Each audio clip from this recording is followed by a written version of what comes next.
Que la grâce du Seigneur puisse continuer à luire dans votre vie. Bonjour frères et sœurs, soyez abondamment bénis et soyez les bienvenus sur cette chaîne YouTube. Et même toi qui passerais par là, que la grâce du Seigneur puisse t'accompagner en tout temps et en tout lieu.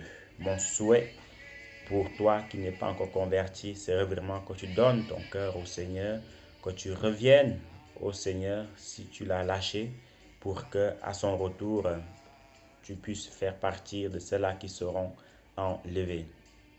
Nous allons, frères et sœurs, en cette matinée, partager sur le livre de Luc. Luc chapitre 10. Luc chapitre 10, le verset 22 au verset 24.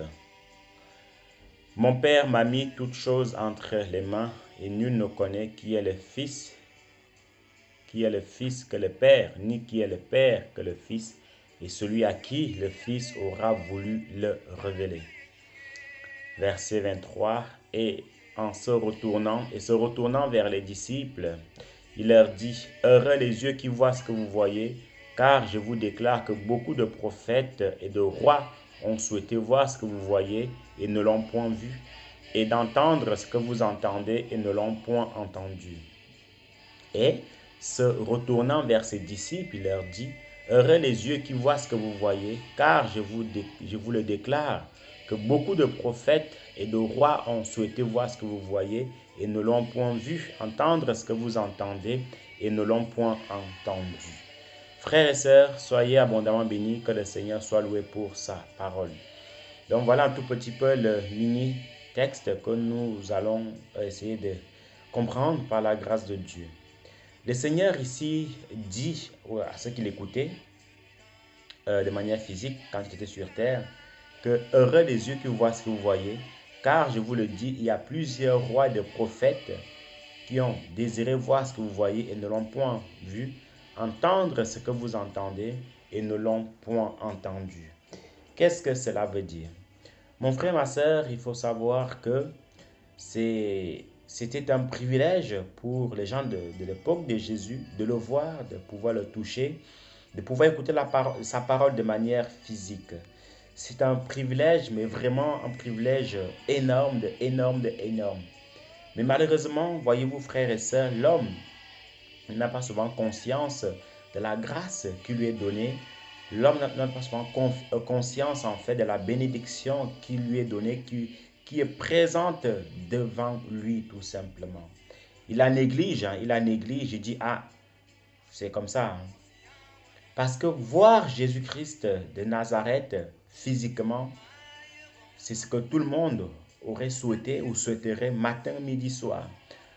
Contempler sa grâce, contempler sa puissance, c'est ce que tout le monde aurait souhaité matin, midi, soir. Par exemple, moi qui vous parle, si beaucoup de gens racontent souvent que j'ai vu Jésus, il m'a visité, je l'ai touché, ceci, il m'est apparu. C'est une grâce, c'est une bénédiction de vivre cela. Moi, personnellement, j'aimerais le vivre. Il est vrai que le Seigneur, dans un thème que j'ai fait par la grâce de Dieu hier, qui s'intitulait Quiconque invoquera le nom de l'Éternel sera sauvé. Le Seigneur m'a sauvé. Non, voilà, disons que c'est le nom du Seigneur qui m'a libéré. C'est le nom du Seigneur qui m'a sauvé. Mais voir le Seigneur lui-même physiquement ou face à face, je ne l'ai jamais vu. Voilà, je vous dis la vérité, je ne l'ai jamais vu. Mais un jour, j'espère le voir, j'espère le manifester, j'espère le toucher, ainsi de suite. Mais ici, le Seigneur dit aux gens qui étaient là à cette époque-là que heureux les yeux qui voient ce que vous voyez de leur point de vue, et heureux les yeux qui voient ce que vous voyez, et les oreilles qui entendent ce que vous entendez, car il y a plusieurs rois de prophètes qui ont désiré être à votre place et n'ont pas pu le faire tout simplement. Ça veut dire quoi, mon frère, ma soeur? Ça veut dire que, voyez-vous, à chaque fois par la grâce de Dieu, qu'on a un homme de Dieu véritablement utilisé par le Seigneur, nous devons tout faire par la grâce de Dieu. Premièrement, de dire Dieu merci pour la vie de cet homme de Dieu-là. De dire Dieu merci pour sa vie de consécration, pour sa vie de grâce qu'il a présentée devant nous.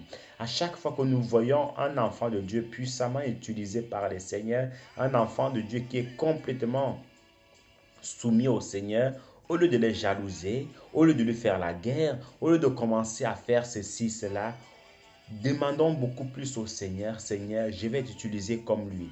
Ou demandons-lui conseil, comment tu fais pour tenir bon comme ça? Comment tu fais pour que le Seigneur s'utilise de la sorte? Comment tu fais pour que le Seigneur puisse parler en toi comme ça?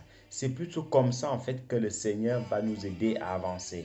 C'est plutôt comme ça que le Seigneur va aussi nous élever. Nous devons être fiers de la bénédiction que le Seigneur accorde à ses enfants. Nous devons être fiers des bénédictions que le Seigneur accorde à nos frères et sœurs, tout simplement.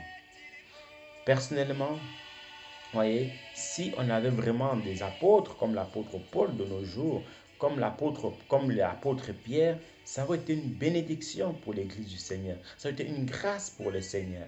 Les gens, voyez-vous, je vous prends un exemple. L'apôtre Pierre, l'apôtre Jean, l'apôtre Matthieu et tout ça sont des gens qui étaient beaucoup bénis par la grâce du Seigneur. L'apôtre Paul n'a pas mangé avec le Seigneur, n'a pas bu avec le Seigneur, n'a pas dormi avec le Seigneur. Voyez? Donc il lui manquait cette chaleur physique avec le Seigneur. Mais malgré qu'il n'a pas fait tout cela, il a servi le Seigneur de tout son âme, toute sa vigueur, ainsi de suite, ainsi de suite. Mais les autres apôtres, en fait, avaient un avantage considérable. Voyez un peu.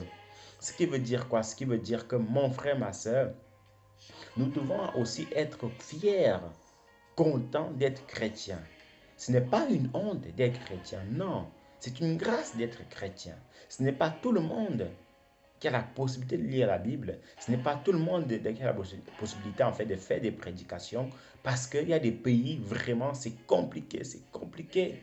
Voyez, même à peine tu dis Jésus comme ça, on peut déjà te tuer. À peine tu ouvres ta Bible, on peut déjà te mettre en prison. Vous voyez, il y a des chrétiens qui vivent matin, midi, soir dans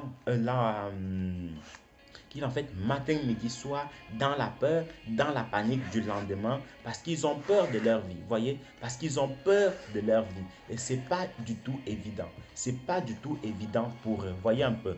Donc l'enfant de Dieu, tout ce qu'il fait pour la gloire du Seigneur, doit être fier. Il ne doit pas avoir honte. Voyez, il ne doit pas du tout avoir honte. Et même si on n'a pas eu cette grâce-là de voir le Seigneur, ben nous avons sa parole. Nous avons ses écrits. Alors profitons-en. Profitons-en. Je vous prends un exemple. Pensez-vous que celui qui a, on va un exemple dans le monde.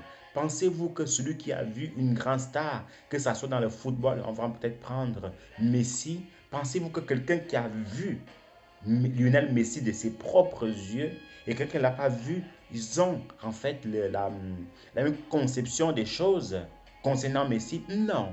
Celui qui a vu Lionel Messi face à face et physiquement, en fait, il y a eu un déclic. Il s'est dit, waouh, donc il existe vraiment. Donc le voici vraiment. Donc c'est des choses que je vois à la télévision. Maintenant, je le vois en vrai. Donc ça existe. Ça va changer là-dedans. Mais celui-là, en fait, qui est simple supporter, qui a toujours vu à la télévision, mais l'a jamais vu, ça sera toujours comme ça. Voyez? Une autre star même une autre star. Quelqu'un qui a peut-être vu Arnold Schwarzenegger, voyez-vous, physiquement, pensez-vous qu'il aura la même conception des choses d'Arnold Schwarzenegger que celui qui n'a jamais vu? Non, mon frère, non, ma soeur. Voyez? C'est pour ça que le Seigneur avait dit à ces gens-là que vous avez la grâce de Dieu de me voir physiquement. Vous avez la grâce de Dieu de pouvoir me toucher. Vous avez la grâce de Dieu de pouvoir, comment dirais-je, de pouvoir parler avec moi. Il y a plusieurs rois et de prophètes. Il parle de quel roi et de prophètes? Il parle de quel roi et de prophètes? Oh mon Dieu, merci encore Seigneur Jésus pour cette révélation. Merci encore Seigneur Jésus pour cette révélation. Merci Père de gloire Seigneur, mon Dieu Papa. Là, le Seigneur est en train de parler des anciens rois qui n'étaient pas là. enfin, des rois de l'Ancien Testament. Le roi Ézéchias n'a pas vu physiquement le Seigneur. Il a juste parlé avec lui comme ça. Le roi Akab n'a pas vu physiquement le Seigneur. Il a juste entendu parler de lui comme ça. Le prophète Osée n'a pas vu physiquement le Seigneur, mais il a entendu. Vous voyez? D'autres prophètes encore ont juste entendu parler du Seigneur, ont juste servi le Seigneur comme ça, comme nous. Mais eux, ils l'avaient là en face d'eux. Ils avaient la star des stars, le roi des rois, le Seigneur des seigneurs. C'est pour ça, mon frère, ma soeur, ne négligeons pas des choses quand nous avons devant nous. C'est une grâce. Peut-être toi, tu minimises cela, mais aux yeux d'autres personnes, c'est très important. C'est primordial. Moi qui suis assis devant vous, sur une chaise, en train de vous parler, c'est une grâce pour moi de le faire parce qu'il y en a qui aimeraient faire des vidéos sur YouTube, mais n'ont pas de connexion. Plusieurs aimeraient envoyer des enseignements sur YouTube, mais n'ont pas de connexion Internet. Parce que dans les endroits où ils sont, la vie n'est peut-être pas la même qu'ici. Voyez un peu. Donc pour ma part, c'est un privé, c'est une grâce de pouvoir faire ces vidéos. Plusieurs, mon frère, ma soeur, aimeraient prêcher, rien que prêcher la parole du Seigneur, mais ne le peuvent pas. Ils ne le peuvent pas parce que à peine ils tiennent la Bible comme ça, on les met en prison. À peine ils commencent à la lire, on les met en prison. Parce qu'il y a des pays hostiles à l'évangile. Il y a des pays qui sont stériles à l'évangile. Donc si toi, tu as cette possibilité-là de prêcher, d'évangéliser, alors fais-le avec toutes les forces que tu as. Alors engage-toi avec le Seigneur. N'attends plus, n'attends rien. Vas-y, fonce avec le Seigneur. Vas-y, fonce avec le Seigneur. Il y a beaucoup de personnes qui disent souvent, oh, si j'avais vécu au temps de Jésus, j'aurais mieux servi le Seigneur. Oh, si j'avais vécu au temps des apôtres, j'aurais servi le Seigneur. Oh, si j'étais au temps d'Ésaïe, j'aurais mieux servi le Seigneur. Mon frère, ma soeur, tu te mens toute seule ou tout seul. Tu te mens. Pourquoi? Parce que au temps d'Ésaïe, la persécution était aussi là. Au temps d'Ésaïe, il y avait encore beaucoup plus de difficultés puisqu'il n'y avait pas Internet pour pouvoir prêcher comme ça. Vous voyez? Donc, il ne faut pas chercher d'excuses. Maintenant que tu vis dans ton époque, alors fais tout ce que tu peux pour la gloire du Seigneur. Ne dis pas que si j'avais vécu, non. Parce que l'autre aussi, d'ici peut-être 1000 ans, si le Seigneur ne revient pas, d'ici peut-être 100 ans plus tard, où les choses vont changer par la grâce de Dieu, si le Seigneur ne revient pas, il va aussi dire que, oh, si j'avais vécu en l'an 2021, j'aurais mieux servi le Seigneur. On se renvoie la balle comme ça, on se renvoie la balle comme ça, et personne ne veut prendre les responsabilités. Non. Sers le Seigneur de ton vivant, sers le Seigneur dans ton époque, et puis tout se passera bien. Signer les excuses, dehors les excuses. Tu dois te conformer, tu dois te discipliner, tu dois, par la grâce de Dieu, faire ce que tu peux faire au moment J, tout simplement. Les oh, les ah, les regrets, non, ça n'existe pas. Voyez un peu. Donc, voilà un tout petit peu, mon frère, ma soeur, le petit encouragement que le Seigneur avait pour nous en cette matinée. Soyez abondamment bénis. On se retrouve une prochaine fois par la grâce de Dieu. Bye bye.